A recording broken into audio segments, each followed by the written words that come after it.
Hello.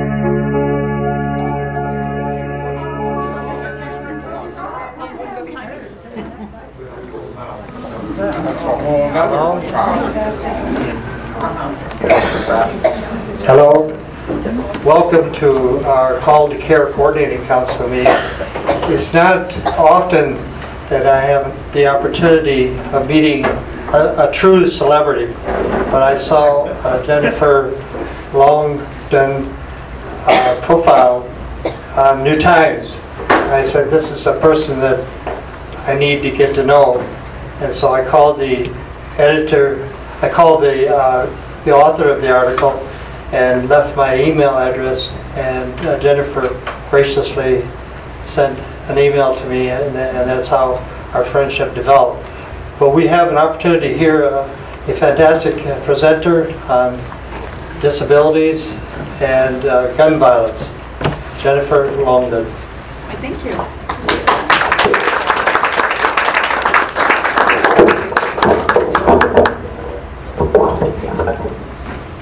Okay. So is everyone going to be able to hear me okay? Do I have this placed right? Awesome. Good morning, or good afternoon. First off, I'd really like this to be more or less a dialogue more than a presentation. I do have some slides and some, a direction I'd like to go, but if we spin up somewhere else, then so it is, all right? I flew in from Washington, D.C. last night. I spent the last week at the NICL conference, the National Council on Independent Living. And the presentation that I thought I was going to do when I got on that plane last week is not the one you're seeing this morning. I created this morning. I'm as curious to see what happens here as you are. So we will see. Oops. I didn't specifically plan to talk about gun violence. If that's a subject that you choose to address today, then I'm happy to. But so let's get started and see where we go. How's that sound? Awesome. So, oh, by the way, if this fades, let me know. Fine. Done. Fine.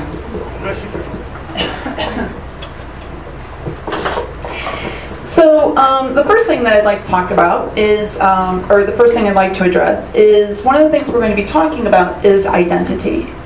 How we see ourselves and how society sees us. And I know that that can be pretty loaded.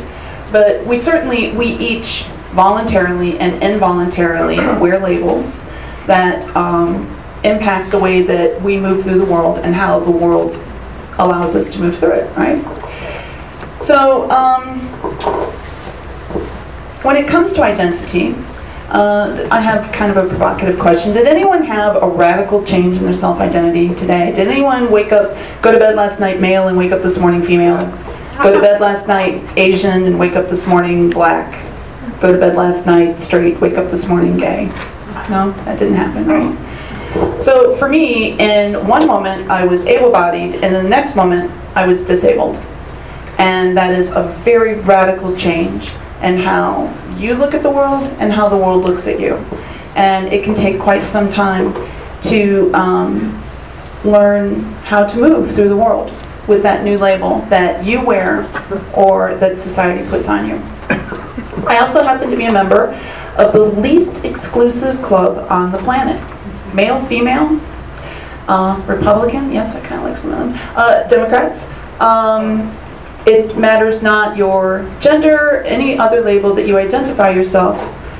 Disability accepts all comers, whether they are willing or not. So anyone can join my particular little club at any moment. And overnight, while none of us changed our self-identities in some of the ways we started to describe, a lot of people did move from being a person who is able to a person who is disabled through heart attacks, strokes, accidents, all throughout the night. As I said, mine happened in about 5 seconds. So when I got here today, as welcome as I feel, and thank you for that, we still had to overcome some initial challenges because when I got here there was no ability to park. I asked to be directed to a restroom, and the restroom I was directed to by many people, very kindly, thank you, my wheelchair wouldn't fit through. I actually needed to be pushed through the door coming in because my chair fit, but my hands didn't fit to push it in. So in an environment as welcoming as this, to continue to face challenges, tells you what the rest of the world can look like. Let's see where we go from here. So I woke up as a person with a disability and found out that, however inadvertently, my environment was completely hostile to my existence. Through little things like this.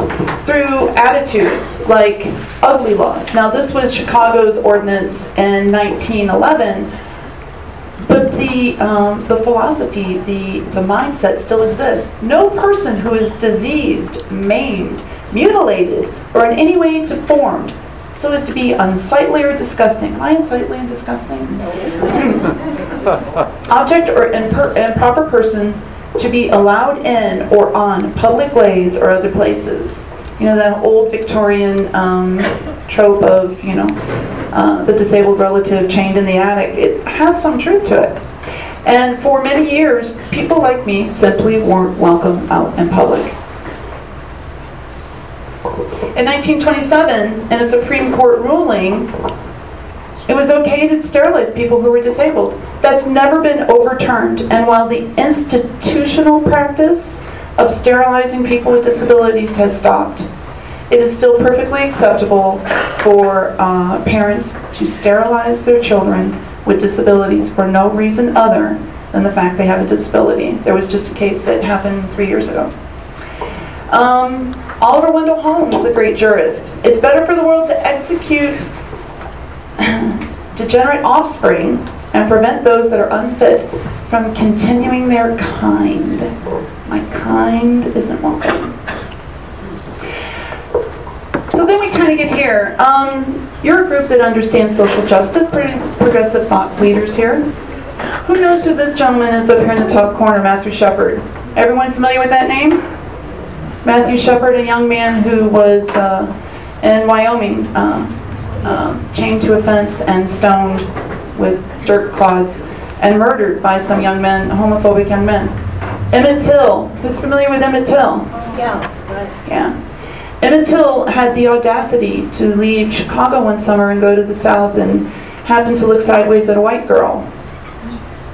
And some of the men there abducted him, tortured him, gouged out one of his eyes while he was still alive. Sorry, you're eating. Beat him to death. Now his mother, in one of the most amazing acts of statements on social justice, insisted that he have an open casket funeral. And only one newspaper, I believe, published the pictures. It was those images that began to change a conversation on civil rights in terms of race. But I am willing to put 20 bucks on the table that there is no one in this room who knows Nina Harms. Knows what? Nina Harms, this young lady in color up here. 3 years ago in Utah, she was murdered for no reason other than the fact she was a woman with a disability. Her parents had passed and she had been moved in with other caregivers who routinely tortured her. At the time of her autopsy, she was found to have had chili pepper seeds placed in her eyes. Her hands had been bandaged and her arms bandaged in a way that she couldn't dislodge them.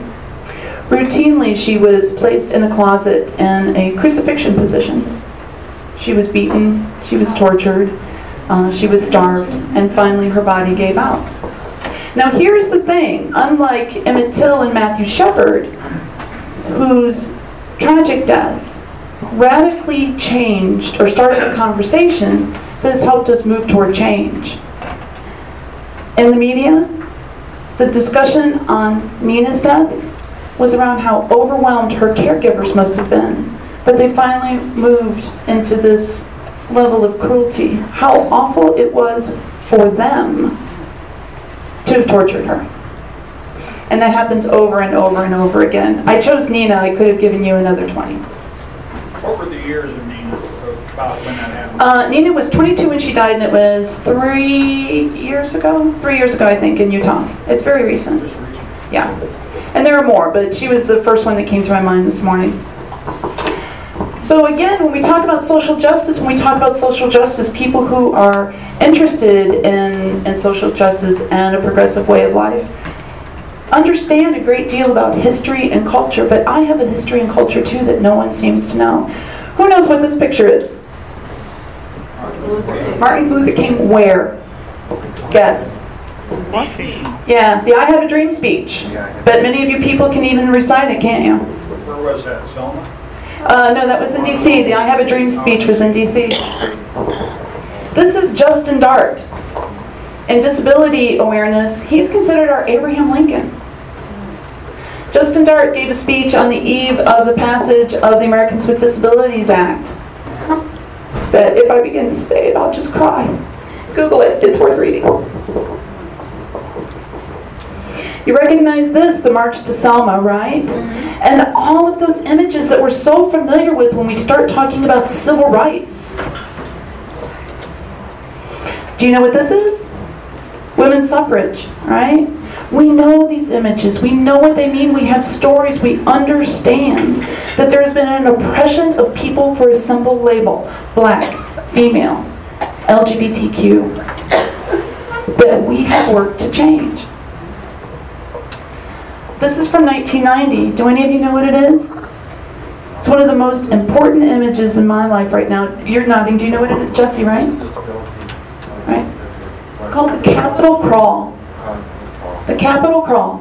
And what happened was, prior to the passage of the Americans with Disabilities Act, when it was just in poor taste for us people to be out, you people, when there weren't curb cuts, when there wasn't a requirement that I be able to get on a bus, enter a library, appear in court, be able to do my own grocery shopping, because don't you people have people to do that for you? So we were having trouble getting that passed, and I wasn't part of we at that point in time. And the Capitol Crawl happened. A group of individuals with disabilities under the name of ADAPT, which was American Personal Care Attendants. And ADAPT has become our version of, it's become the more vocal wing of the disability awareness movement. A number of individuals who could not access their own government started at the bottom of the stairs and decided, if you won't let us in, we're coming in. And they crawled every step of the way. But it's one of those movements that people just don't know about. And so now we have ramps. They're not always great. But we're getting there. We are getting there. So with the ADA, with the Capitol Crawl, with the birth of the independent living movement and our leaders, Justin Dart, Ed Roberts, Judy Heumann, Marca Bristow, names that none of you have heard of, I'm sure, but you can name many other civil rights leaders, I'm sure, from other philosophies, created the independent living movement and talked about the difference of the independent living movement compared to the medical model. Now, most of us have lived under the medical model where, you know, the issue is I have a problem. I need to be fixed. The issue isn't the world, the issue is that I don't walk. And that I need to be fixed. We just need to get some braces on you. We just need to get you a better wheelchair. We just need to get that little spot in your back fixed. But independent living says, you know what? I'm here, and I'm here to stay. And I'm not disabled, but my environment is. And that when my environment is friendly to my mere existence, then I'm independent and able to live. Now, I was just in D.C. A good friend of mine went with me. Many of you know her. You all know Leona, don't you? Leona Rowe? Yeah. Leona's a good friend of mine. She went with me because I knew that I would have trouble. Now, at home, I live alone. I'm completely independent. I get myself into bed at night. I get myself out of bed at night. I can, you know, shower, dress, everything I need to do. Poor Leona's back. She's not here today because really, I just wore her out because I couldn't lift myself. I couldn't get over the humps. I couldn't get into the spaces I needed to, and I needed assistance to do that. So yes, in that particular, for this past week, I have lived with disability. And just as I left, one of the first days there, I put something on Facebook that said, Welcome to DC, Jen, and welcome to today's Adjustment to Disability seminar. And I thought I was just being snarky about that because it required constant, oh yeah, I can't do that. I can't cross that street without help. I can't get into that building without help. Where here I know how to function. I do those things just fine. And the number of friends who reminded me, you know what, travel isn't fun anymore. Why don't you just do it by Skype? It's so much safer. How many of you would live a life by proxy? And that's what I end up doing. I live my life by proxy. Since I'm unable to physically attend, since I'm unable to physically interact, I end up saying, would you mind going and getting me a plate? Because I can't. Now you will, won't you? And I'm sure, and I appreciate that. But you don't know what I like up there, do you? You don't know that I might want 6 portions of that and none of that, right? And that I'm really kind of funky about letting these 2 things touch on my plate. So I'm going to get what I get instead of being able to attend to my own autonomy. Now, getting a plate is a little thing, but being able to move around a room and interact with people and the energy and chemistry that comes from that kind of alchemy is sometimes missing for me. I interact with those that are willing to come to me, not necessarily, I really want to talk to you back there, and I'm going to figure out how to get over there and do it. So then we get into the concept of functional needs, and functional needs is a word I much prefer to use. Special needs. I don't have special needs. No one has special needs. I have exactly the same needs you do. I need equitable access. I need access to, food and water and transportation and education and social stimulation, the same way everyone else does. If I said, I'd like to breathe methane, now that would be pretty special. That would be a special need. I do things differently. I function differently. And one of the things we're very fond of saying is you can't be special and be equal at the same time. I have no special needs. Special needs is like nails on a chalkboard, right? Independent living is all about civil rights, to ensure that people with disabilities have equitable access, the same opportunity to succeed and to fail that everyone else does in society, and to fully participate in their community. I don't want to live where I can, I want to live where I want. Anyone have any questions right now? Because I've been blathering on for quite some time.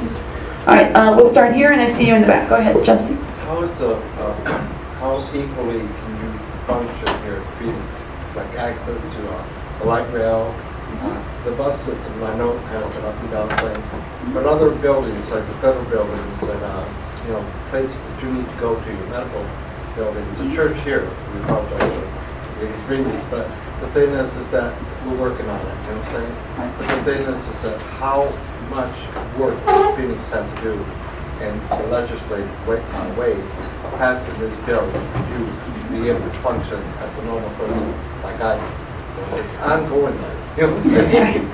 So did everyone hear Jesse's question? How accessible is Phoenix is basically what you're asking.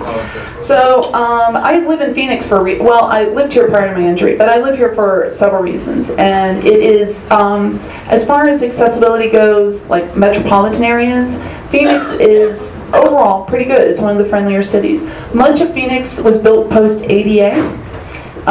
We've had administrations that have been overall very friendly. Our current administration, Mayor Stanton, is very friendly to these issues.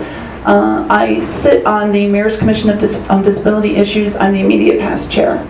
So he knows well and good that I will be picking up the phone or my keyboard to tweet anytime there's an issue. The city of Phoenix just a few months ago passed a human rights ordinance.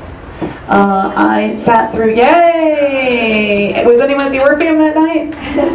Yeah, then you saw me. I was sitting right up there, right next to Tom Simplot, through all 5.5 hours, including Kathy Herod and her friends talking about how awful that was. So that recent human rights ordinance did acknowledge the rights of 2 distinct minority populations, the LGBTQ community and people with disabilities. Part of it was for my community, disability community. It was in large part pro forma, because I am a protected class, and and the ADA does offer protections. But to have that codified by my city, to have my city say, I see you, and you're important and you count, mattered a lot. And for me, part of it was changing pejorative language. It talked about people with handicaps. Well, we all know that words are important. Words have power. What we call something informs how we think about it. And most people who have a disability do consider it pejorative to be called handicapped. It's outdated language. So that was important. And then the landmark rights that were finally acknowledged for individuals in the LGBTQ community, I was just really privileged to be part of that. So Phoenix overall is great. And then there was a question in the back somewhere. Yes, ma'am. Well, that addresses my question. Would you please give the language, because I hate walking around landmines and inadvertently stepping on a bomb. So please elaborate. For us today, we're all going to assume positive intent. So there's no worry. So don't, go ahead, just say it. No, the question is what you were just addressing. Oh, what okay. is the proper language? So I'm oh, sure. inadvertently stepping on bombs. Right. So people first language is really critical. I am a person with a disability. Last night on my plane, no, actually it was on my transport back to my plane. I got all strapped in. I had to ride in the wheelchair on the little super shuttle bus. There were 5 other people on there. And the driver kept saying, "Sir, can you get around the wheelchair? Sir, do you want to get out first or after the wheelchair?" I'm just going to move the wheelchair. And it's like, you know, there's a person sitting in that wheelchair. There's a woman sitting in that wheelchair. There's an amazing woman sitting in that wheelchair, my friend. And, you know, I never once heard the pronoun she or her or ma'am. Yeah, very much. And there are instances where I am completely dehumanized in that way. It's an issue. Yeah. So people first language. I'm a person with a disability. A woman who is deaf. A man who uses a walker, that sort of thing. I am not confined, nor am I bound to my wheelchair. This wheelchair liberates me completely. I can't go anywhere without it. When one is confined or bound, it usually involves handcuffs or duct tape and that sort of thing. And well, there are instances where that could be interesting. This isn't one of them. And so yeah, I really take issue with that. And I've worked really hard here with local media on their use of that type of language. And I know that I finally succeeded about, well, last summer during the monsoon. There was a storm, huge flood, and a Medivan had gotten stuck in a wash. There was going to be a fast water rescue. And the gentleman who was the driver was a woman. The gentleman who was a passenger used a wheelchair full time. He was, I don't know, on his way to dialysis or something. I don't remember all the details. It was very early in the morning. All the helicopters are up over, you know, it's breaking news. Oh my gosh, it's raining in Phoenix, and look, something's happening in a wash. So, you know, we go wall to wall on that, right? So a friend of mine was the executive producer of one of the local channel's morning news program. And he was off that day, but he was watching his channel. Now I know that I finally had some impact on Advocacy when he called his control room and said in more salty language than I'll use here, "If anyone says that that man is confined to a wheelchair, Jennifer Longdon is going to call me and be unhappy. I will fire that person." I'm like, yes. So it's okay to use the word disabled. Disabled, yeah. And you know, and that's the thing with advocacy, and that's the thing with individuals. And think about at one point in time when I was much younger, and we were working harder on including more equal rights for women, feminism. And there was this whole issue with men not knowing, am I supposed to let you in the elevator first, or if I hold the door, what is it? You know, just treat people like people. The golden rule still always comes into play. And ask first if you're unsure. Because trust me, I mean, I'm a disability advocate. I see you, Jesse, and I'll get to you in a minute. I see people, I think I'm pretty darn good at this. And there are individuals who, you know, at this conference I was just at, a beautiful conference, about 1,500 people cross disability. I said something about disability, being a person with a disability, and one of the ladies started chastising me. I am handi-capable, and I'm like, good for you. But so do your best. There's always going to be someone that's going to find a reason to be insulted, but we all have room to learn, and we all have room for respect. So when that woman decided that she was handi-capable, I made a point of remembering she was very handi-capable, and that's the label she chooses to wear. And it's hers, and I need to honor that. Justin?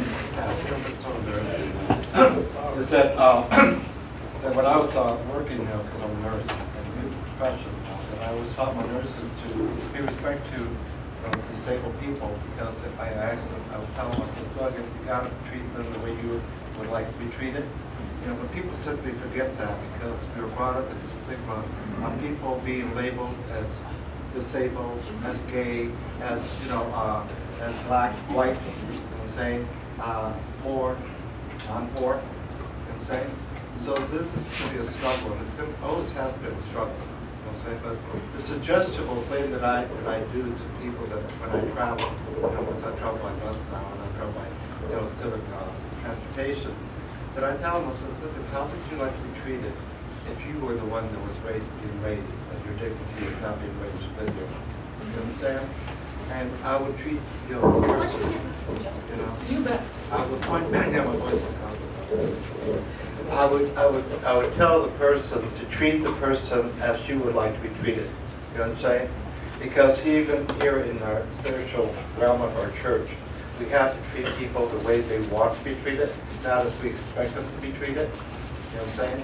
So we don't take any rights away from no one. You understand? Even in the church realm or out there in the public realm. You understand? And if we do, then we're chastising ourselves because we're proven to be very, very foolish people.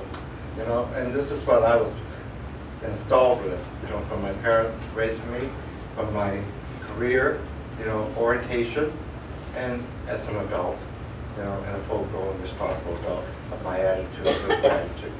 So the thing is that I am very grateful for you, and I'm going to have to leave early, but I apologize for that. Okay, thank you. Thanks for that. So what I think is that there's something about the human tribe that there's always, there's always us and there's always the other, those people outside of the tent. And there always seems to be some group that we marginalize to make ourselves feel better. That there's something about the human psyche. But I think that when we work to overcome it, we learn. There was a point in time when children were taught not to look or not to stare, right? Don't stare at her. Children are naturally curious. When I catch them looking at me, I'm like, hey, what do you think? You want to get in and take a ride? I love when children ask me questions because they see me. Because adults go from don't stare to don't look. Don't look, she's not even there. And it's a unique experience. And when I'm being really, when the angel on this shoulder takes a little nap and the devil on this shoulder is ready to party. When people, sometimes I have this unique experience like getting into elevators. I'll be in an elevator and the door will open for the next floor. Someone will start to step in and they see me and they go, oh! And they don't know what they're supposed to do. And sometimes I'll just smile and be very helpful. Some people get all crazy dancy, and sometimes I'm less pleasant and accepting about that than I should be. So yeah, that's. We need to see the humanity in each person and stop looking at the other, because when it comes down to it, I'll bet you, Jesse, that you and I have far more in common than we have not. But I mean, we can play label poker. We can just, I've got this label, I got this label, I got this label, and I've got a full house, and So I think that by having conversations like this, person to person, table to table, meeting by meeting, instead of, my goal with pointing out some of the issues I had in arriving here today wasn't to cause embarrassment or ask you to beg for forgiveness, but by simply pointing them out, we raise a level of awareness that maybe this structure can't accommodate, but the next one will. Or maybe you can take this out into the rest of your living and realized, oh my gosh, I'd like to have, Jennifer's awesome, I want her to come over, we're gonna have wine. And you know, if you invite me, I'll come, especially if you have the wine. But maybe I can't get in. And maybe you'll realize that by making these minor changes in the way I move through the world, I make it more welcoming for others to move through it as well. So, a couple things came out of my time in DC this week.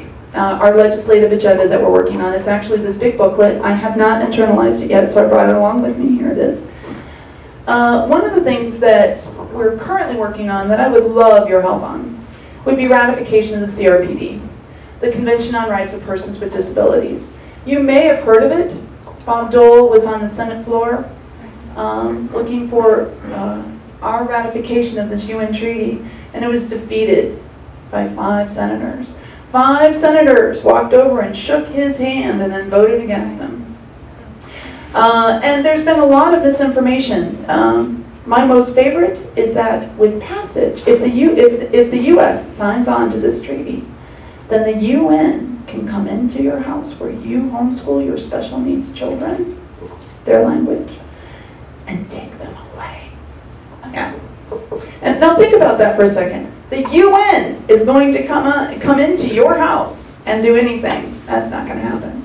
So the argument is that individuals who homeschool their children will have to be ADA compliant within their home. Nothing could be further from the truth. It's just, I don't know. If anyone can explain that whole ALEC philosophy to me, make any part of it make sense, we have that conversation. Scare tactic. Scare tactic, yeah. So it doesn't make sense. I don't understand why they would oppose it. So what the CRPD does is it goes out into the world and basically says, hey, guess what? The U.S. was ahead of everyone in 1990, passed the Americans with Disabilities Act. We'd really like a lot of you other countries to kind of be more welcoming to people with disabilities. Maybe you could stop stoning them in your streets. Not only that, hey, maybe you could let them get on your buses and into your schools. Maybe you could let them, work and attend worship and all those other sort of things. And that's really what the CRPD does. John McCain signed on. Jeff Flake, surprise, did not. Jane knows about what a fan I am of Jeff Flake. That's something, if you're looking for an action step, like a legislative action step, please write, tweet, call Jeff Flake, say, hey, why don't you sign on to vote yes for the CRPD? Because it will come up again. Thursday was the 23rd anniversary of the Americans with Disabilities Act. Justin Dart, one of my heroes, said that it's not equity and it's not employment. It's a promise that we're going to work toward those things. Because in my community, the unemployment rate is 59%. 59%. The dropout rate for children with disabilities is second only to Native American children, and it's by 0.1 of a percentage point. Individuals with disabilities who are employed are more likely to be underemployed, continue to live in poverty, and forced to move into nursing homes that pretty much we consider jails overall. So community integration, continuing to live freely in the community, have that autonomy. Can you imagine waking up today being told, first off, what time you could wake up, what you would eat, when you would eat it, what time you could get out of bed, whether or not you could shower, what time you could toilet. Every decision that you might want to make autonomously is controlled because, it works for the institution. I remember when my son was probably 3 years old and we went through that I'll do it myself stage. Remember that with your kids? I do it myself, no matter what. And you have to stand by and watch while they do, because autonomy is important. As human beings, that's what we strive for. It's a developmental milestone. If our children don't strive for autonomy when we're going to the pediatrician in school and these sort of things, it's pointed out as an issue. What's wrong with Matthew? He's not autonomous. Autonomy is what makes us human in many ways. So to have it taken from you for the convenience of an institution's schedule is just wrong. And then the other thing, there's a pilot program currently being worked on called Access, not our Access, not Arizona Healthcare Cost Containment System, but Access, Adult Coaching, Counseling, and Employment Support Services. With our 59% unemployment rate, what we really need is our youth with disabilities to develop a mindset that they can go to work. And when I sat in that workshop and listened to the young people talk on the stage, they talked about how excited they were, that they learned how to dress for a work environment, that being on time was important, that following objectives was important, how to properly communicate in a work setting, all of these sort of things. And I'm like, oh, come on. Don't we all teach our kids that from very little? I remember with my own son, you know, kind of getting on him, no, you have to go to school because when you grow up, you can't say to your boss, I don't want to go to work today, SpongeBob is on, right? But with our disabled youth, we tend to damn them with soft expectations. It's okay, honey, you can stay home. We don't expect that these young people will go out and get jobs. I mean, how many conversations have you had with children? What are you going to do when you grow up? Where are you going to live? What are you going to do? And these are conversations that aren't as frequently had with children with disabilities, with young people with disabilities. And so the Access program is designed to change that paradigm so that we expect these young people to be contributing members of our society like everyone else. Go ahead. Well, in my preschool classroom, I have 3-, 4-, and 5-year-olds with disabilities and without disabilities. And they all follow the same rules and the same expectations in our classroom. Thank you. Thank you. Here and then back there. Are you also including mental disabilities with this as well? Right, nickel is cross disability, so we do not make a distinction between a physical and a mental disability. So these can be developmental disabilities, mental illness, physical disabilities, sensory disabilities, mobility, any kind of disability. Do you include addiction in that as a disability? I'm sorry? Do you include addiction as a disability? Addiction has a very special definition for disability. Yes, addiction can be considered disability, but if you're actively using illegal substances, that is not a disability. If you have been through a rehab program for addiction and continue to have struggles because of that, that can be disability. Alcohol is treated differently than drugs, and I can't tell you why. It just simply is. They're just, when you start getting into laws and you start getting into legislation, some things just are, and that's one of those things that just is. Back here, sir. Years ago, probably 25 years ago, I was as a psychologist, I was a consultant to the Oklahoma Department of Vocational Rehabilitation. And they had a young, radical new director who was wanting to change the name to the Department of Abilities Development and Enhancement. Since then, I've never heard that language again. Do you know it? I love it. I really do. And again, what you label things informs how the perspective that people take on it. So the Rehab Reauthorization Act hasn't been reauthorized in 12 years. That's one of the other legislative goals. I didn't put it up here. And WIA, which is the Workforce Investment Act, investment in our workforce. And so there has been a shift, and VR has been moved out of the Department of Education into the Department of Labor, where it belongs. Independent living is being split off from that and moved to ACA, which is, what is it, something community, where all other community living programs are. And I'm sorry, I'm really bad with all of my acronyms sometimes. And I've got it up here. Again, I haven't fully internalized all of the information that came out of the session, but we can look at it together if you'd like. But I'm very excited by the changes. It's going to allow more opportunities for individuals with disabilities to succeed. We no longer have to prove that we're unable to work. We no longer have to prove that we are unable to function. There will be an assumption that, the assumption will be that we can work, we can function, we are members of society, and that as a society we're going to add these supports to make that possible. So it's a paradigm shift that I'm pretty excited about. Let's see what else I got up here.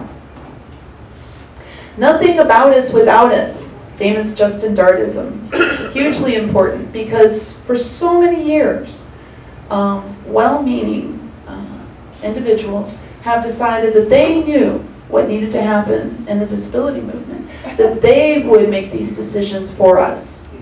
We are autonomous human beings, we want our own seat at the table, and we will participate in the decision-making process. This whole thing when I talked about living my life by proxy, sending someone else to the store for me, for example, just because I can't go, because I can't get in. You know, actually the grocery store, Jane, how many times on my Facebook page you see me complaining about my grocery store? I just simply can't get in it. They tend to block it with displays and stuff. And I know that 1,000 people are willing to go. I see, I'll be right with you. I know 1,000 people are willing to go for me, and it happens. Oh, do you want me to go? Do you want me to go? No, I don't want you to go. I want to go pick out my own damn grapes. You know? I want to figure out which cut of meat I'm going to have, or maybe the salmon looks better today than the ribeye I was going to ask you for. Right? I want to make my decisions, just like you do. I was just going to say, which grocery store is it? Oh, I have a particular fries that's causing me trouble, but and then as soon as I say that again, all of my other friends are like, oh, you think your store's bad? Let me show you a picture of mine. You know, the Americans with Disabilities Act, we just celebrated the 23rd anniversary. 23rd anniversary. But it was a law while it was landmark. It was written without specific enforcement in it. My only recourse, should I encounter an issue, is litigation. I have to find an attorney willing to take the case, and I have to sue to get you to fix something. There's not an ADA police. There's not an, there's not an ADA, well, it's a Department of Justice. But there's not, I can't say, I'm going to call the ADA on you. It doesn't work that way. It's not there. And so we're responsible for the enforcement of our own rights, rather than I'm entitled to rights and society must ensure that I'm able to fully enjoy them. Well, that's pretty much the end for me at this point. I'm willing to, or eager actually, for any questions and stuff. I hope I haven't bored you too much. Anything? Anyone want to talk about guns? Jane. I want to talk about Jeff Blake. Go for it.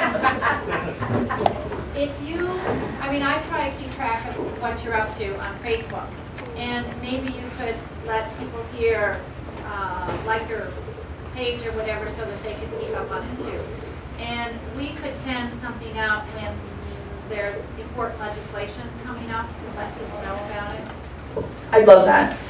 Yeah, I do. Anyone who Facebooks, all I put up here was my Twitter name, my email address, and my blog, which I've been really bad about keeping up. But I'm on Facebook, Jennifer Longdon. You can find me. I have business cards if you'd like them. And I'd love for people who are interested to help us. And so. Could I ask you, when do you expect these two big bills to come up again? After the August recess. I don't know exactly when. When things get scheduled is, my magic 8-ball doesn't work very well yet. I know that none of it will happen until after the recess. Sometime in the fall is what I'm hearing, but is that September, October, November, or does it get moved to February? Who knows? Don't hold your breath on the House. Tell me about it. Yes, sir. I know this is a conundrum you probably cannot answer, but maybe your opinion.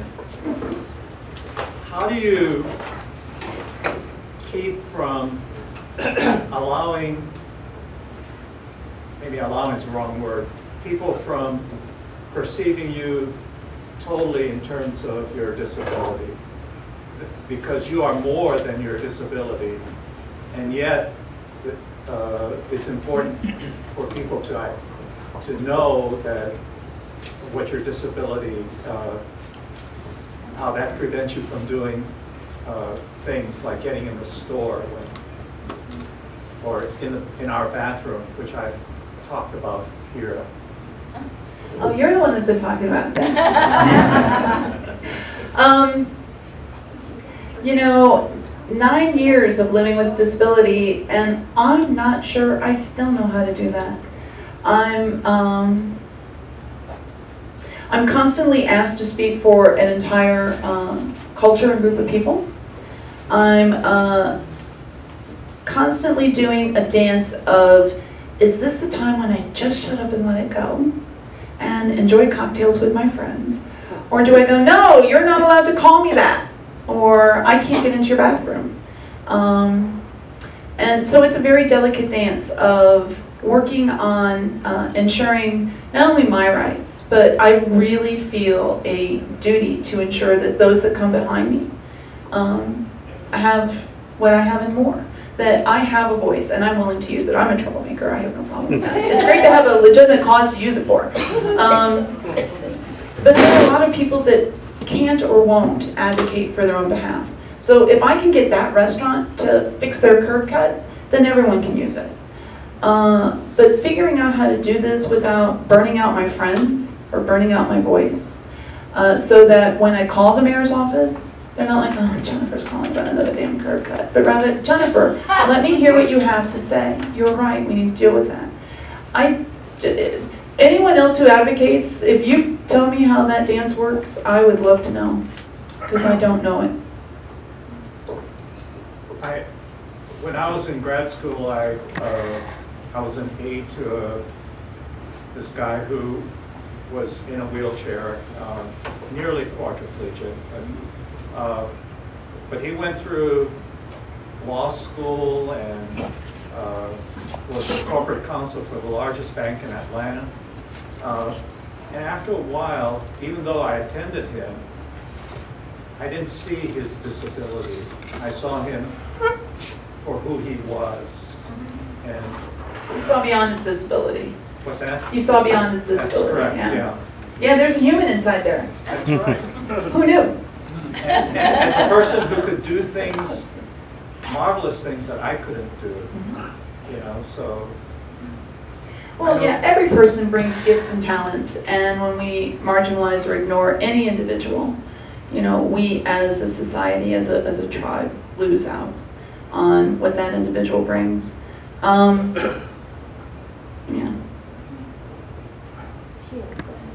Where? Oh, yes, ma'am. Sorry. It's okay. Okay.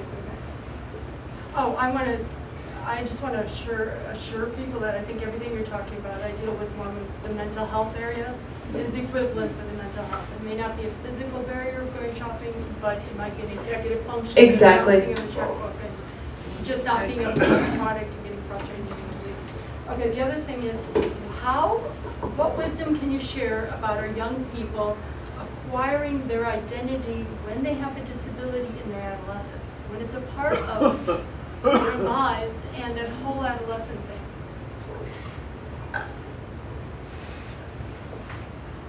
I just want to make sure, are you talking about children who acquire disability at, you know, age 5, 7, 11, whatever, or children who are born with disability, or identity overall? Children who have had it their whole life, or in some of our children with mental health issues, during that puberty time, it switches. And who they become as a person can totally change. Right. Puberty and disability is especially difficult. I mean, I'm a 53-year-old woman and I'm still having trouble navigating some things. For example, I'm seen completely as an asexual being. Oh, yeah. Right, I go to my doctor. Seriously, I was at my doctor's office and doctor's going, okay, Jennifer Longdon, you know, just checking his stuff off, you know, checking his boxes. 53, yeah. T4 paraplegic, yeah. Sexually inactive. And I didn't answer, yeah, and I'm like, I beg your pardon? He goes, sexually inactive? And I went, why would you say that? He's like, well, you're paralyzed. And I'm like, yes, I am. And I'm like, fabulous. Now, whether or not I'm sober or not is none of his business at that point. I mean, maybe it does become an issue, but to automatically assume that an individual, whether it's me at 53 with a disability, a physical disability, a child at 5 or 7 or whatever age with a physical, or, as you say, mental or cognitive disability, doesn't have aspirations and dreams, a plan, is just wrong. And I think that there are some great programs. Are you involved with ABLE? You mentioned ABLE. The Arizona Bridge to Independent Living is one of our local CILs, a Center for Independent Living, which is part of the independent living movement. It's one of the largest ones in the nation, and it's here at 50th Street in Washington with a lot of programs. And I think that it helps. People with disabilities are seen so much as being other. And I think that when you're in a cross-disability situation where you encounter lots of individuals with disabilities and see all of their different functions and all of their different perspectives and things, I find that helpful. You know, I am often the only wheelchair user in a setting. And to be, like, as I just was at this NICL conference, surrounded by amazing people with disabilities, that helped. So that's, I think, helpful. Peer support is huge. Yeah. And so there are 4 tenets of independent living. Peer support, information and referral. Where do I go to figure this thing out? Because we're not instinctively born knowing how to advocate for a curb cut or whatever. Oh my gosh, I'm going to so lose my unpaid job. 4 core values are peer support, information and referral, advocacy, and I lost it because I'm still jet lagged. Don't tell. Anything else? How old is that? Independent living, there are no age limits. I mean, there are certain programs that have age limits. Our youth programs tend to go to 25, I think. But the Arizona Bridge to Independent Living is available to any individual with a disability. And if I can, 65% of people are going to experience disability in the course of their life. I've seen a couple of, you know, leg braces and you know, people, so maybe you tear an ACL. I've got a friend who's an amazing athlete. Just in the course of being an extreme athlete, completely tore his ACL. Now he's hobbling around, he's using a brace. He can't get into his bathroom because he can't because he can't bend his knee. So ended up being loaded, lives not too far away, being loaded into one of my spare wheelchairs and hauled into my house so he could get a full shower, so that he could go to work, right? So 65% of population encounters disability at some point in their life, usually 2 years or less for that. So again, when I said we welcome everyone, the odds that you might, for some period of time, no matter how short, be a member of my club is very possible. So as my able allies, if you notice those curb cuts, those parking spaces, the place where you go into a building and they put a planter in the middle of the ramp, go say something, advocate for me, join me. Then I don't have to do it all. Thanks. Well, I think this is a good place to start.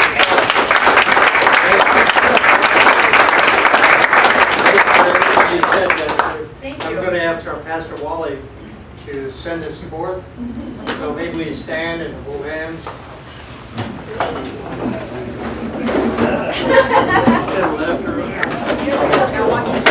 Darling, you've been lifetime commitment. You can't get off.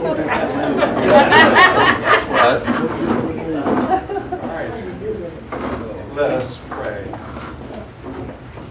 We thank you, Holy One, for this time in which you have given us the opportunity to hear a fresh and new perspective and how we can be one family as all your children.